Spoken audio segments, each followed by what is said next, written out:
રાજકોટ મહાનગરપાલિકામાં આધાર કાર્ડ કામગીરી સંપૂર્ણ ઠપ થઈ ગઈ છે. સાથે જન્મ મરણની નોંધણીનું કામ પણ ઠપ થયું. આધાર કાર્ડ કામગીરી માટે અરજદારો હેરાન પરેશાન. જન્મ મરણ નોંધણી વિભાગમાં પણ સરકારના ઈ ઓળખ પોર્ટલમાં ફોલ્ટ આવતા નોંધણી બંધ છે. આધાર ઓથોરિટીનું સર્વર ડાઉન થતા ઓટીપી નથી આવતા. અરજદારો 5 કલાક સુધી લાઇનમાં ઊભા રહેવા માટે મજબૂર બન્યા છે. રાજકોટ સહિત સમગ્ર રાજ્યની અંદર આધાર કાર્ડની કામગીરીને લઈને અનેક સવાલો છે તે ઊભા થઈ રહ્યા છે. કારણ કે કેવાયસી કરવાની ઓનલાઈન જે પ્રોસેસ છે તેની અંદર સર્વર ડાઉન હોવાને કારણે તમામ જગ્યાએ લાંબી કતારો છે તે જોવા મળી રહી છે. રાજકોટ મહાનગરપાલિકાનું સેન્ટ્રલ ઝોન કચેરીનું આધાર કાર્ડનું આ કેન્દ્ર છે કે જ્યાં વહેલી સવારથી જ લોકો લાંબી કતારોની અંદર ઊભા છે તે રહી જતા હોય છે ને લોકોના હોબાળા છે તે જોવા મળતા હોય છે.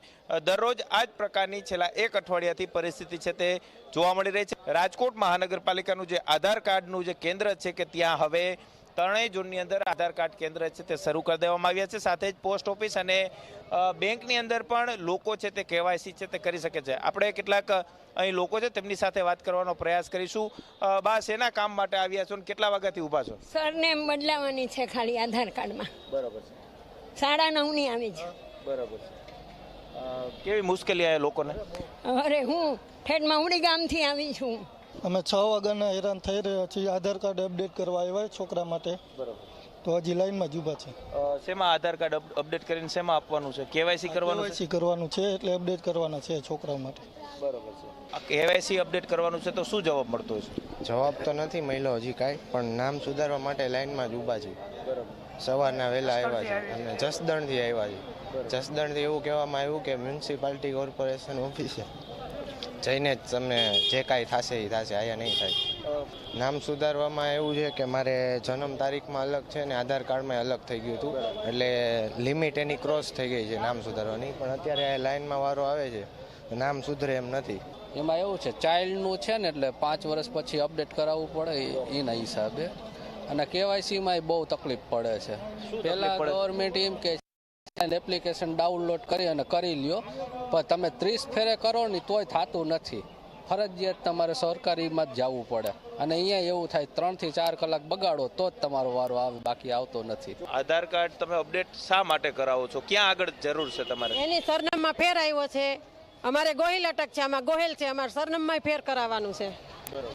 પછી ક્યાંય ચાલતું નથી. રાજકોટ મહાનગરપાલિકા જ નહીં પરંતુ આસપાસના ગ્રામ્ય વિસ્તારમાંથી પણ લોકો રાજકોટ મહાનગરપાલિકાની જે સેન્ટ્રલ ઝોન કચેરી છે કે ત્યાં આધાર કાર્ડની કામગીરી કરાવવા માટે આવે છે, પરંતુ લોકોને ક્યાંક ધક્કાઓ છે તે ખાવા પડી રહ્યા છે. ત્યારે હવે સરકાર આ કેવાયસીની કામગીરી અને ખાસ કરીને આધાર અપડેટની જે કામગીરી છે તે ક્યાં સુધીમાં હળવી કરે છે તે જોવું સૌથી મહત્વનું રહેશે. કેમેરા પર્સન ઉદય પવાર સાથે ગૌરવ દવે, ઝી મીડિયા, રાજકોટ. તો આ સાંભળી તમે લોકોની મુશ્કેલી, લોકોની વ્યથા. જન્મ અને મરણના દાખલા તો જોઈએ છે, પણ કઢાવવા કેવી રીતે? કારણ કે સર્વર તો ઠપ છે, લોકોને લાઈનમાં ઊભા રહેવું પડે છે. આધાર કાર્ડ અપડેટ કરાવવાનો છે, કેવી રીતે કરાવવું? રાશન કાર્ડ કેવાયસી કરાવવાનું છે, કેવી રીતે કરાવવું? કારણ કે સર્વર તો બધે ઠપ છે. નગરોળ તંત્રને કોઈ ફરક નથી પડતો, નથી કોઈ જનપ્રતિનિધિને ફરક પડતો. ભલે જનતા હેરાન થાય, ભલે જનતા પરેશાન થાય. આધાર કાર્ડ ઈ કેવાયસીની સાથે સાથે રાજકોટ મહાનગરપાલિકા સહિત ગુજરાતભરની અંદર તમામ જે જન્મ મરણની કામગીરી કરતું જે પોર્ટલ છે તેનું સર્વર ઠપ થઈ જવાને કારણે તમામ જગ્યાએ લાંબી કતારો છે તે જોવા મળી રહી છે. લોકોની લાંબી કતારો અને હાલાકીને કારણે લોકો હેરાન પરેશાન થતા અહીં જોવા મળી રહ્યા છે. રાજકોટ મહાનગરપાલિકાનું સિવિક સેન્ટર છે કે ત્યાં ચોખ્ખા શબ્દોમાં એક બોર્ડ છે તે મૂકી દેવામાં આવ્યું કે જન્મ મરણની કામગીરીનું પોર્ટલ ઈ ઓળખ બંધ હોવાને કારણે જન્મ મરણની વિભાગની જે તમામ કામગીરી છે તે બંધ રાખવામાં આવી છે. અહીં વહેલી સવારથી જ લોકો લાંબી કતારોની અંદર છે. આપ દ્રશ્યોની અંદર જુઓ કે અરજદાર છે તે કોપી છે તે લઈને આવ્યા છે. મરણનું પ્રમાણપત્ર તેઓ કઢાવવા માંગી રહ્યા છે. આપણે તેમની સાથે વાત કરીશું. શું કહેશો, મરણનું પ્રમાણપત્ર કઢાવવા આવ્યા છો, કઈ પ્રકારની પરિસ્થિતિ છે? साउथ से आया था, साउथ में से आया आ रहा है, मेरे को मरण पत्र नहीं मिलता. राजकोट में मर गया था हमारे बहन, मरण पत्र लिया उन्होंने किए. कितने दिन पहले ये आपके बहन का देहांत हुआ था और अभी किस तरह की यहाँ पे निकालने के लिए कितने धक्के आप खा के आए? हम 10% का ऊपर हो गया, हमारा 3 महीने का ऊपर हो गया।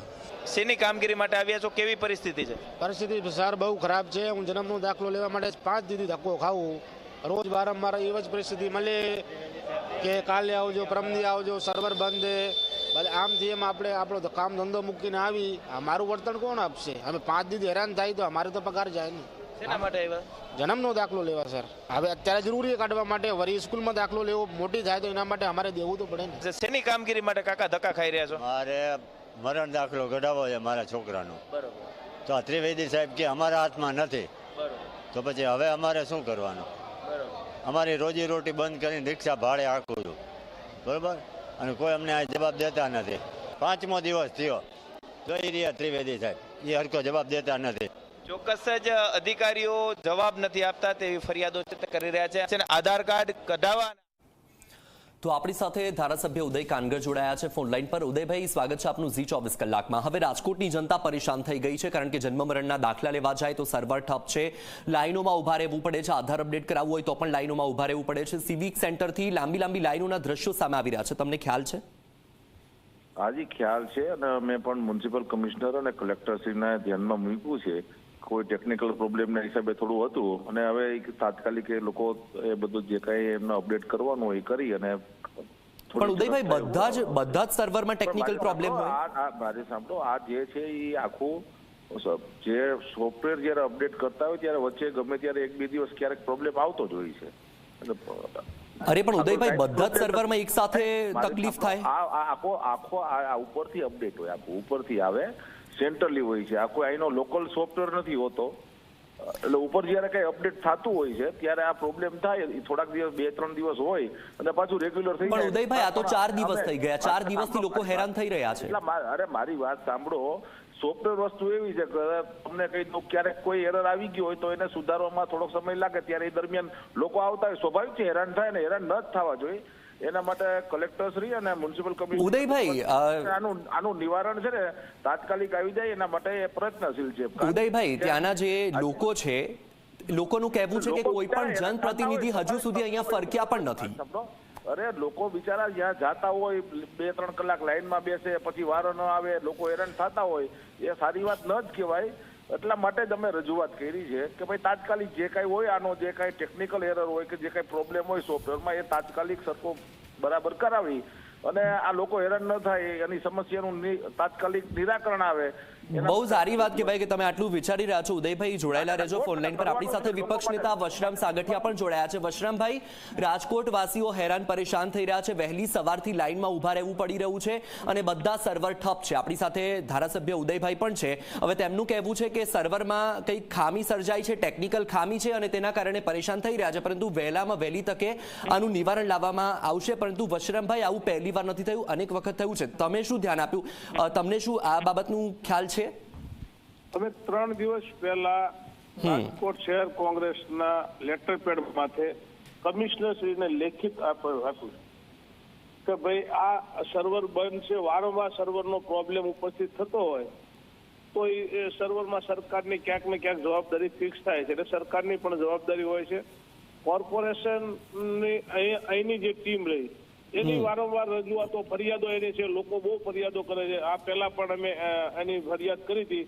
એના અનુસંધાને એને અમુક સ્ટાફ બદલ્યો, પણ સ્ટાફ બદલવાથી એનો નિરાકરણ નથી આવતું. સર્વર જો બંધ હોય અથવા સર્વરમાં પ્રોબ્લેમ હોય તો સરકારને ત્યાંથી ઉપરથી ગાંધીનગરથી હોય પ્રોબ્લેમ તો જલ્દી સોલ્વ કરવો જોઈએ, એવી અમારી માંગણી છે.